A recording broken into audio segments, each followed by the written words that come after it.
கோவையைச் சேர்ந்த கோகிலவாணி அம்மா அவர்களை வருக வருக என வரவேற்கிறோம். வணக்கம்.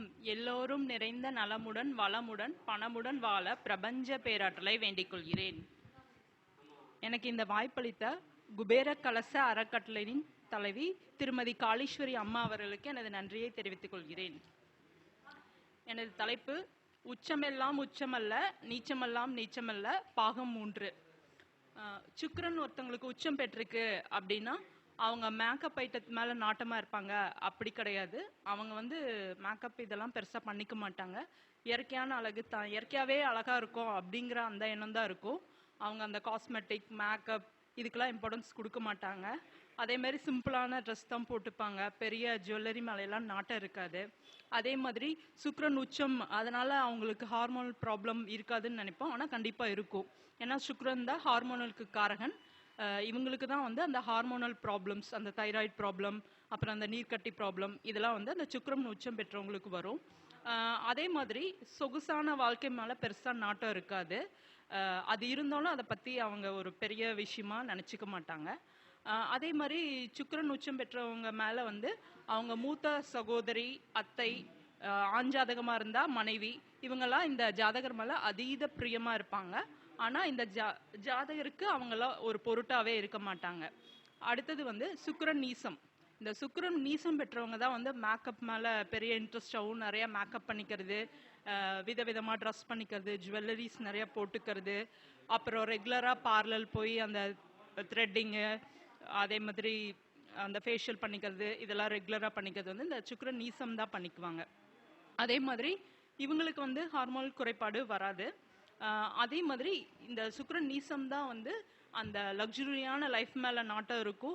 சொகுசான காரு, வண்டி, வீடு இதெல்லாம் தேவைன்னு சொல்லி அதை ரொம்ப ஆசைப்பட்டு அதை அந்த வீடு காரெல்லாம் வாங்குவாங்க. அதே மாதிரி இந்த சுக்கிரன் நீசம் பெற்றவங்க தன்னோட மூத்த சகோதரி, மனைவி, அத்தை இவங்க மேலெல்லாம் அதிக பிரியமாக இருப்பாங்க. ஆனால் அவங்களுக்கு இவங்க ஒரு பொருட்டாகவே இருக்க மாட்டாங்க. அடுத்தது சனி உச்சம் பெறுது. சனினாலே நார்மலாக பொறுமை, நிதானம், அதே மாதிரி தாழ்வு மனப்பான்மை இதெல்லாம் சொல்லுவோம். சனி உச்சம் பெற்றவங்க பொறுமையாகவே இருக்க மாட்டாங்க. ரொம்ப வேகமாக செயல்படுவாங்க. அதே மாதிரி ரொம்ப ஹை கான்ஃபிடென்ஸாக இருப்பாங்க. அவங்களுக்கு தாழ்வு மனப்பான்மை இருக்காது. தன்னம்பிக்கை தான் ஜாஸ்தியாக இருக்கும். அதே மாதிரி கெத்து காமிப்பாங்க, தான் யார் தெரியுமா அப்படிங்கிற அந்த தன்மை இருக்கும். அதே மாதிரி அவங்க கடின உழைப்பெல்லாம் பெருசாக போட மாட்டாங்க. ஸ்மார்ட் ஒர்க் பண்ணுவாங்க. இல்லாட்டி தன்னோட வேலையை ஒரு அசிஸ்டன்ட் வச்சு கம்ப்ளீட் பண்ணிக்குவாங்க. அதே மாதிரி மூத்த சகோதரம், சித்தப்பா, வேலையாட்கள் இவங்கெல்லாம் இந்த ஜாதகருக்கு இம்பார்ட்டன்ஸ் கொடுப்பாங்க. ஆனால் இந்த ஜாதகருக்கு அவங்க ஒரு பொருட்டாகவே இருக்க மாட்டாங்க. அதே மாதிரி வேலையாளுக்கு இம்பார்ட்டன்ஸ் கொடுக்க மாட்டாங்க. அவங்களுக்கு ஏதாவது தேவை இருக்குது அப்படிங்கிறது அவங்க சொன்னாதான் தெரியும். இவங்களாம் அதை கண்டுபிடிச்செல்லாம் ஹெல்ப் பண்ண மாட்டாங்க. அதே மாதிரி கீழ்மட்டத்தில் வேலை செய்யக்கூடிய அந்த ஸ்வீப்பர்ஸ், பாத்ரூம் கழுவுறவங்க இவங்கக்கிட்டலாம் இவங்க பெருசாக அவங்களோட ஒர்க்கை பாராட்ட மாட்டாங்க, குறை சொல்லுவாங்க. அந்த மாதிரி தன்மையில் இருப்பாங்க. அதே மாதிரி இவங்களுக்கு அந்த கால் வலி, மூட்டு வலி, ஜாயிண்ட் பெயின் எல்லாம் வரும். நம்ம உச்சம் அதனால் வராது அப்படின்னு நினைப்போம். ஆனால் கிடையாது, இவங்களுக்கு தான் வரும். இதே சனி நீசம் பெற்றவங்க தான் ரொம்ப அந்த சனியோட தன்மையான அந்த பொறுமையாக இருக்கிறது, அதே மாதிரி தாழ்வு மனப்பான்மை இந்த நீசம் பெற்றவங்களுக்கு இருக்கும். அதே மாதிரி நிதானமான செயல் இருக்கும். அதே மாதிரி பெரிய செயல் செய்தால் கூட அதை பெருசாக தன்னை வெளிக்காட்டிக்க மாட்டாங்க. லைம்லைட்டுக்கு வரணும் அப்படின்னு நினைக்க மாட்டாங்க. ஏன்னா சனியோட தன்மையே தன்னை வெளிக்காட்டிக்க கூடாது அப்படிங்கிற தன்மை. அதே மாதிரி சனி நீசம் பெற்றவங்க தான் கடின உழைப்பை போடுவாங்க. அதே மாதிரி இவங்க தான் மூத்த சகோதரம், சித்தப்பா, வேலையாட்கள் மேலெல்லாம் அதிக இம்பார்ட்டன்ஸும் பிரியமாகவும் இருப்பாங்க. ஆனால் அவங்களுக்கு இவங்க ஒரு இம்பார்ட்டன்ஸாக இருக்க மாட்டாங்க. இவங்க என்ன பண்ணுவாங்கன்னா, அந்த வேலையாட்களுக்கு என்னென்ன தேவை, இப்போ ஒரு பிரேக் டைம் அவங்களுக்கு காஃபி குடிக்கணும், அவங்களுக்கு ஸ்நாக்ஸ் கொடுக்கணும், அவங்க டயர்டாக ஃபீல் பண்ணுவாங்க, அவங்களுக்கு கொஞ்சம் ரெஸ்ட் கொடுத்து இந்த வேலையை பண்ண வைக்கலாம் அப்படின்னு அந்த ஒர்க் கம்ப்ளீட் பண்ணுற முடிக்கும் அந்த வேலையாட்களுக்கு சின்ன சின்னதாக என்ன தேவை இருக்கோ அதை அந்த வேலையாட்கள் கேட்காமையே இவங்க அதை நிறைவேற்றி அந்த இதை பண்ண வைப்பாங்க. ஆனால் அந்த வேலையாட்களுக்கு இவங்க மேலே பெரிய மதிப்பு இருக்காது. அதே மாதிரி அவங்களுக்கு மதிச்சதெல்லாம் இவங்க செய்வாங்க. ஆனால் அவங்க இவங்கள ஒரு பெரிய இதாக நினைக்க மாட்டாங்க. அதுக்கடுத்தது பார்த்தீங்கன்னா ராகு உச்சம். ராகுனாலே நம்ம என்ன சொல்லுவோம், லக்ஸுரி, பிரம்மாண்டம், பேராசை இதெல்லாம் சொல்லுவோம். ராகு உச்சம் பெற்றவங்க, வெளிநாடையும் ராகு தான் குறிக்கும். ராகு உச்சம் பெற்றவங்களுக்கு வந்து வெளிநாடு வெளியூர் போகணுங்கிற எண்ணம்லாம் பெருசாக இருக்காது.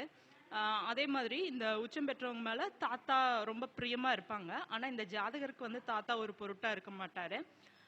அதே மாதிரி புகழ் வெளிச்சம், போதைப் பொருட்கள், பிரம்மாண்டம், லக்ஸுரி இது மேலே எல்லாம் நாட்டமே இருக்காது.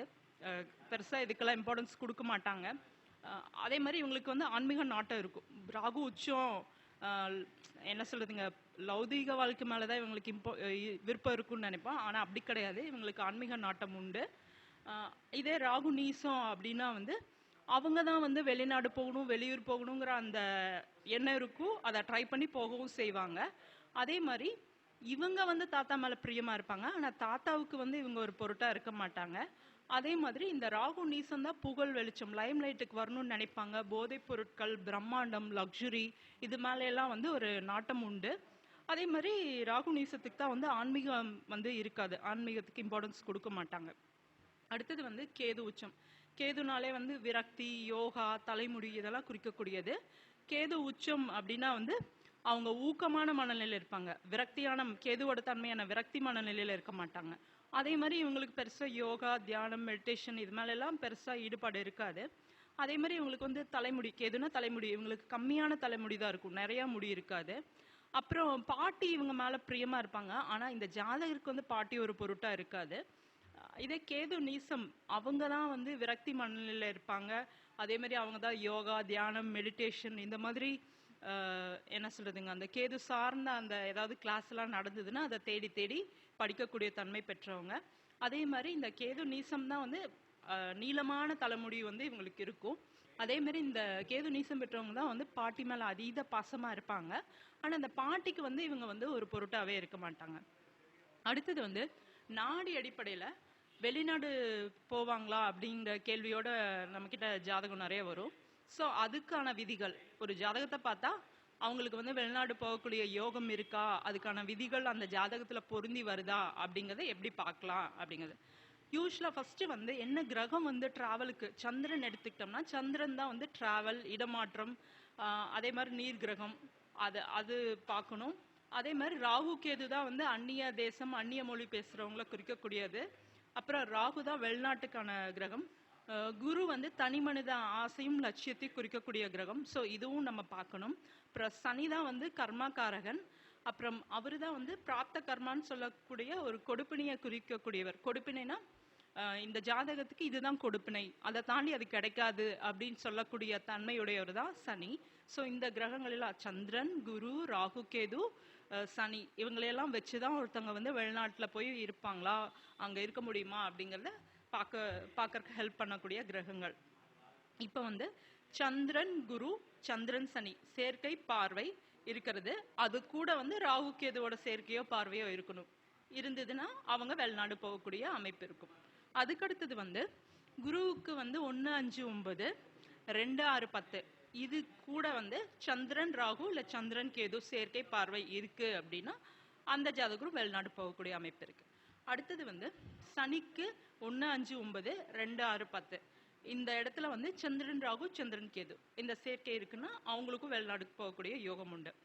அடுத்தது வந்து ராகு கேது அச்சுன்னு சொல்லுவோம். அதாவது ராகு கேது அச்சுல எல்லா கிரகமும் மாட்டியிருக்கும். அப்படி மாட்டியிருக்கும்போது ஒரு சைடு சனியும் இன்னொரு சைடு தனிச்சு குருவும் இருக்கிறது, இல்லை இந்த சைடு குருவும் அந்த சைடு தனிச்சு சனியும் இருந்தது அப்படின்னா அப்போ அந்த ஒரு எல்லையை தாண்டினாதான் அந்த ஜீவகாரகன் ஆகிய அந்த குரு வந்து தன்னுடைய வேலையை வந்து பெற முடியும். அந்த அப்படி இருக்கிற அமைப்புள்ளவங்க லோக்கல்ல, அதாவது அவங்க பிறந்த இடத்துல இல்லை பிறந்த ஊர்ல இருந்து வேலை செஞ்சாங்கன்னா அவங்களுக்கு பெரிய பொருளாதார இது கிடைக்காது, அவங்க உழைப்புக்கேற்ற ஊதியம் கிடைக்காம ரொம்ப ஸ்ட்ரகிள் பண்ணுவாங்க.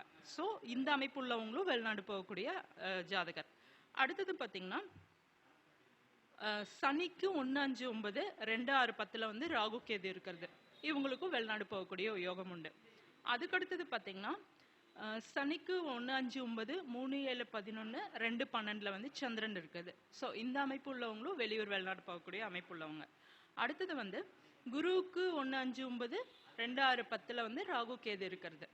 அதுக்கடுத்தது பார்த்தீங்கன்னா குருவுக்கு 1, 5, 9, 3 7 11 2 12 வந்து சந்திரன் இருக்கக்கூடிய அமைப்பு. அதுக்கடுத்தது பார்த்தீங்கன்னா சூரியனுக்கு 1 5 9 2 6 10 வந்து சந்திரன் ராகு இல்லை சந்திரன் கேது சேர்க்கை இருக்கிறது. அப்படி இருந்தது அப்படின்னா வந்து ஜாதகரோட தந்தை இல்லை மகன் வெளிநாடு போவாங்க, ஜாதகர் வெளிநாடு போவாங்கன்னு அர்த்தம் இல்லை. இதே மாதிரி செவ்வாய் இருந்தது அப்படின்னா அது பெண் ஜாதகம் அப்படின்னா வந்து அந்த கணவன் வந்து வெளிநாடு போகக்கூடிய அமைப்பு இருக்கு அப்படின்லாம்.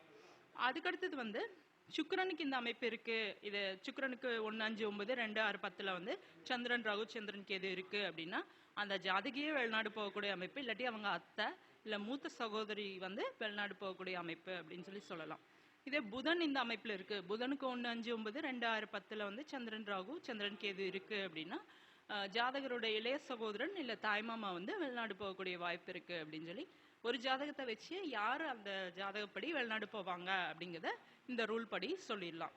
அடுத்தது பார்த்தீங்கன்னா எண்ணியல்.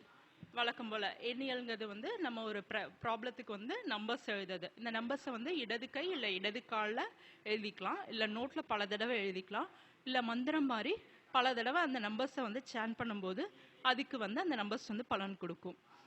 இந்த எண்ணியல் யாருக்கு ஒர்க் அவுட் ஆகும் அப்படின்னா புதனோட ஆதிக்கம் கொண்டவங்க, புதனோட ராசி லக்னங்கள் நட்சத்திரங்கள் பஞ்சாங்கங்களில் புதன் அதிபதியாக வர்றது, புதன் ஹையஸ்ட் பாகையாக வர்றது, புதன் வர்க்கோத்தமம் பெற்றவங்களுக்கு வந்து இந்த எண்ணியலால் யூஸ் பண்ணக்கூடிய அந்த நம்பர்ஸ் வந்து உடனடி பலன் கொடுக்கும்.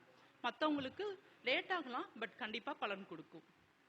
இப்போ வந்து குழந்தை நைட்டை சரியாக தூங்க மாட்டேங்குது அப்படின்னு சொல்லி நிறைய பேரண்ட்ஸ் கவலைப்படுவாங்க. ஸோ அதுக்கு என்ன பண்ணலாம் அப்படின்னா இந்த நம்பரை வந்து அந்த குழந்தையோட இடது கையில் எழுதி விடலாம், இல்லை அவங்க பல தடவை நோட்டில் எழுதலாம். அப்படின்னா அந்த குழந்தை வந்து நல்லா தூங்கும். என்ன நம்பர் அப்படின்னா 97189369. இந்த நம்பர் தனித்தனியாக தான் சொல்லணும், ஜாயிண்ட்டாக 9900 அந்த மாதிரி சம்திங்லாம் சொல்லக்கூடாது, தனித்தனியாக தான் சொல்லணும். அடுத்தது வந்து லிவர் ப்ராப்ளம் இருக்குது, அதுக்கான நம்பர் என்ன அப்படின்னா 762. இந்த நம்பரை வந்து அந்த லிவர் ப்ராப்ளம் இருக்கவங்க இடது கையில் எழுதிக்கலாம், இல்லை நோட்டில் பல தடவை எழுதிக்கலாம். இப்படி பண்ணும்போது லிவர் சரியாயிருமா அப்படின்னு நம்ம கேள்வி கேட்போம். அப்படி கிடையாது. இதை பண்ணும்போது என்ன ஆகும் அப்படின்னா சரியான மருந்து இல்லை சரியான மருத்துவர் வந்து அவங்களுக்கு கிடைச்சி அதன் மூலியமா அந்த ப்ராப்ளம் வந்து சரியாகும். அதுக்கடுத்தது வந்து பொருளாதாரத்தில் வளர்ச்சி பிறகு என்ன நம்பர்ஸ் யூஸ் பண்ணணும் அப்படின்னா 5701. இந்த நம்பர் யூஸ் பண்ணும்போது பொருளாதாரத்தில் மேல் நோக்கி போகலாம். அடுத்தது வந்து வாழ்க்கையில் வெற்றி பெறணும். வாழ்க்கையில் வெற்றி பெறதுன்னா என்னது? பொருளாதாரத்துலேயும் நல்லா இருக்கிறது, நல்ல பேர்ப்புகளோடு இருக்கிறது, வாழ்க்கைக்கு தேவையான எல்லா வசதிகளும் பெற்றிருக்குது, எல்லாமே இந்த வாழ்க்கை வெற்றியில் வந்து கவர் ஆயிரும். ஸோ அதுக்கு என்ன நம்பர் அப்படின்னா வந்து 42170. இந்த நம்பர் யூஸ் பண்ணும்போது வாழ்க்கையில் வந்து வெற்றி வாய்ப்புக்கான அந்த சந்தர்ப்பங்கள்லாம் உருவாக்கி கொடுக்கும். அதுக்கடுத்தது பார்த்தீங்கன்னா ஸ்மார்ட் ஒர்க்னு சொல்லுவோம். வேலை கம்மியாக செய்யணும், பட் அதிகமான சம்பளம் இல்லை அதிகமான ப்ராஃபிட் கிடைக்கணும். பிஸ்னஸாக இருந்தால் அதிக ப்ராஃபிட் கிடைக்கணும், வேலையாக இருந்தால் அதிக சம்பளம் கிடைக்கணும், பட் குறைஞ்ச நேரம் வேலை செய்யணும். இதை வந்து ஸ்மார்ட் ஒர்க்னு சொல்லுவோம். ஸோ இந்த மாதிரி ஒரு தன்மை வேணும்னு நினைக்கிறவங்களுக்கு என்ன நம்பர் யூஸ் பண்ணலாம் அப்படின்னா 6673584424. இந்த நம்பர் யூஸ் பண்ணும்போது அவங்க ஸ்மார்ட் ஒர்க் ஆனால் நல்ல சேலரி இல்லை நல்ல ப்ராஃபிட் வந்து கிடைக்கும். ஸோ இதை யூஸ் பண்ணுங்கள், பயனடையுங்க. நன்றி.